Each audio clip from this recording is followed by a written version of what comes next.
The games industry is abuzz with rumours concerning the next Assassin's Creed game. Assassin's Creed Empire is allegedly a prequel set in ancient Egypt and will revamp the series by taking inspiration from The Witcher 3, offering new player progression and freeform combat and new means of getting around. But the most controversial piece of information leaked could be the fact that the annualized series is going on a break and that 2016 will see no major Assassin's Creed game release. I desperately want this to be true. I'm Lee, welcome to Button Bash. Rumours of Empire and its release date of 2017 originated from an anonymous poster on 4chan who claimed to be a developer at Ubisoft. The poster went on to explain that Empire would be a complete revamp of the franchise, with a colourful world of blue skies, lush vegetation and deserts, and a story set well before the series' mainstay, the conflict between the Templars and the Assassins. Now, I've played through every single Assassin's Creed game, and I'm a fan of the series. An abused and possibly deluded fan. But I love their design intentions, I love the mix of historical events, locations and people with a sci-fi conspiracy theory story ripped straight out of 90s paranoia. I love the idea of a stealth game based on hiding in a crowd rather than at shadows, and a getaway game set before there were cars in which you could actually get away. Yes, I'm also the one person who likes the modern day bits of Assassin's Creed games. And I still don't want them to release a game this year. But let's go back a bit. With the unexpected success of Assassin's Creed 2 in 2009, Ubisoft executives decided to annualize the franchise, forcing a sequel out every subsequent year, driving away the series' overseers and watering down the game's core concepts with each new release.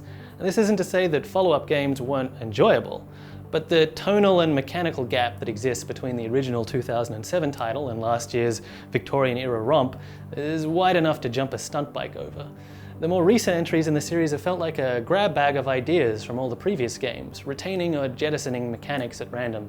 Syndicate, for example, returns to the map takeover turf war of AC Brotherhood, but gets rid of any kind of gang member customization. It feels a little arbitrary.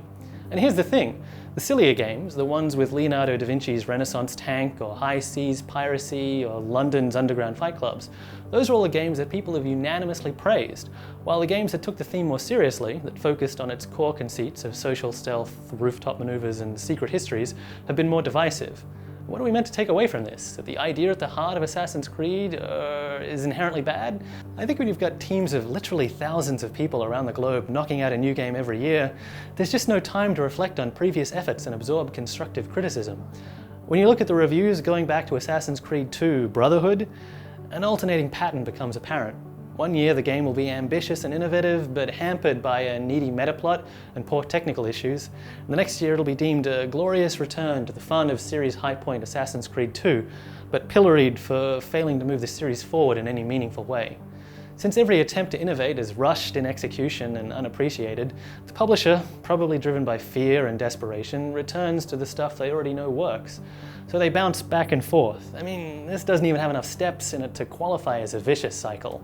It makes me sad because the more disappointing games in this series have also been the ones that have tried to do some genuinely interesting things. The mission structure of the first game might have been repetitive, but turning each level into the preamble for a single boss fight is a really engaging way to structure a game, and one that rewards players who pay attention. Assassin's Creed 3 really did take itself way too seriously, but contrasting the old-timey missions with the modern-day assassinations is what the series had been building to all along, and those sequences were a genuine breath of fresh air. And Unity gave us big, open-ended assassination missions when it remembered to, and when it wasn't completely broken and terrorizing us with faceless eyeball people. Alright, Unity wasn't great. Delaying the next Assassin's Creed game by a year is, on paper, a very good thing. More time in development means more time to create a genuinely new experience rather than having to rely on recycling the good and bad of previous entries. Moving away from the Assassin-Templar conflict might let them tell a more direct and more engaging storyline without getting bogged down or painting themselves into a historical corner, like in Assassin's Creed 3, Black Flag, and Unity. If they're looking at the freeform Witcher 3 as a gameplay template, maybe we'll finally see new movement controls that won't strand you halfway up a wall in the midst of a chase, and a combat system that isn't just a fidgety rip-off of Batman's Arkham series. Anything's possible. I mean, maybe someone will finally take the time to steal Shadow of Mordor's amazing Nemesis system, and we'll finally see a game that dynamically generates assassination targets for us, and then changes the socio-political climate appropriately if they're bumped off. Seriously, someone do something cool with the Nemesis system that isn't just the orc who killed you gets a new hat. Ubisoft, please, steal that idea. I really enjoyed last year's Syndicate. I loved the bickering Fry twins, I loved their dumb grappling hook and their Guy Ritchie cane sword fighting, their London turf wars, and just how wonderfully cartoonishly Victorian the whole game was. If 2017's game continues the bombastic precedent set by Syndicate, the next assassin is going to accept missions from Moses, unlock Joseph's amazing Technicolor Dreamcoat as an armor upgrade, invent mummification, and then personally break the nose off the Sphinx. Yes, that game does sound amazing, but more interesting for me would be something that went the other way.